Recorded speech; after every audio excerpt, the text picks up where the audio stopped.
चूहिया का स्वयंवर। गंगा नदी किनारे स्थित कुटिया में याज्ञवल्क्य नाम मुनि अपनी पत्नी के साथ रहा करते थे। उनकी कोई संतान नहीं थी। दोनों को संतान की कामना थी, अतः वे इस हेतु सदा ईश्वर से प्रार्थना करते थे।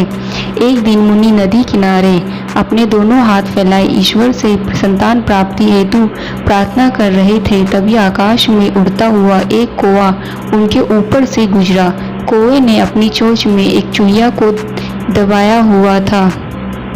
मुनि के ऊपर से गुजरते समय कौवे की चोंच से छिटक कर चूहिया उनकी हथेली से जा गिरी, जिसे देख मुनि ने सोचा कि अवश्य ही ईश्वर ने उनकी प्रार्थना स्वीकार कर ली है और ये चूहिया संतान स्वरूप प्रदान की है। चूहिया को एक सुंदर कन्या का रूप दे वे अपने घर ले गए और अपनी पत्नी को सौंपते हुए बोले, ईश्वर ने यह कन्या हमें प्रदान की है। अब ये हमारी पुत्री है और इसके लालन पोषण का संपूर्ण दायित्व हमारा है। मुनि पत्नी ने भी उस कन्या को अपनी पुत्री के रूप में स्वीकार कर लिया। तब से वह कन्या मुनि की कुटिया में पलने लगी। व्यतीत हुआ और वह कन्या बड़ी हो गई। मुनि की पत्नी को उसके विवाह की चिंता सताने लगी। उसने मुनि से अपनी पुत्री के लिए एक सुयोग्य वर ढूंढने को कहा। कुछ देर विचार उपरांत मुनि इस निष्कर्ष पर पहुंचे कि सूर्य देव ही उनकी पुत्री के लिए सर्वश्रेष्ठ वर है। उन्होंने सूर्य देव की आराधना आरंभ की। सूर्य देव के दर्शन हुए तो साधु ने अपनी पुत्री से पूछा, क्या तुम्हें सूर्य देव अपने पति के रूप में स्वीकार है? तो पुत्री ने उत्तर दिया, क्षमा करे पिताश्री, सूर्य देव में इतना ताप है, क्षण भर में राख में परिवर्तित हो जाऊंगी। मैं इनसे कैसे विवाह कर सकती हूँ? कृपा कर आप मेरे लिए कोई दूसरा वर ढूंढिए। पुत्री के उत्तर सुन मुनि ने सूर्य देव से पूछा, सूर्य देव, अब आप ही बताइए कि मेरी पुत्री के लिए आपसे सर्वश्रेष्ठ वर कौन होगा?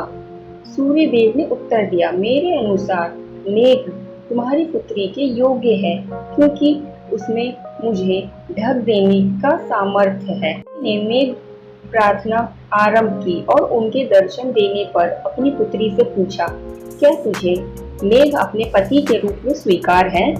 पुत्री ने यह प्रस्ताव भी अस्वीकार कर दिया और बोले, पिताश्री, मैं इतने काले व्यक्ति से विवाह नहीं कर सकती, साथ ही इनकी गड़गड़ाहट से भी मुझे डर लगता है। मुनि ने मेघ से परामर्श लिया तो मेघ बोले, मेरे विचार से वायुदेव तुम्हारी पुत्री के योग्य है, क्योंकि उनमें मेघ को उड़ा देने की शक्ति है। मुनि ने वायुदेव को आराधना कर प्रसन्न किया और उनके दर्शन देने पर अपनी पुत्री से पूछा, क्या तुझे वायुदेव स्वीकार है? मुनि पुत्री बोली, वायुदेव तो बड़े चंचल हैं, कभी एक स्थान पर स्थिर नहीं रहते, मैं उनसे विवाह नहीं कर सकती। मुनि ने वायुदेव से अच्छे वर के बारे में पूछा तो वे बोले, मुझसे अच्छा पर्वत है जो मजबूती से एक स्थान पर डटा रहता है और तेज हवा, आंधी और तूफान में भी नहीं दिखता।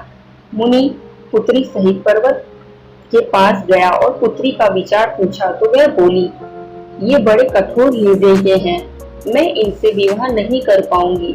तब पर्वत ने मुनि को समझाया कि मुझसे योग्य चूहा है, वह कोमल तो है पर साथ ही पर्वत में भी सुराख कर देने की शक्ति रखता है। मुनि मूषक राज को बुलाया और अपनी पुत्री से पूछा कि क्या उसे मूषक राज से विवाह स्वीकार है।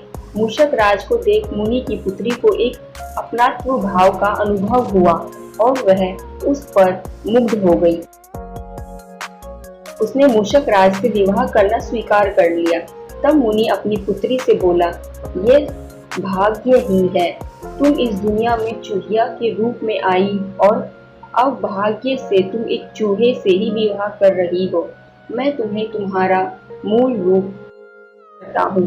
मुनि ने अपनी पुत्री को चूहिया में परिवर्तित कर दिया और उसका विवाह मूषक राज से करवा दिया। सीख, बाह्य स्वरूप परिवर्तित हो जाने से आंतरिक स्वरूप परिवर्तित नहीं होता। धन्यवाद।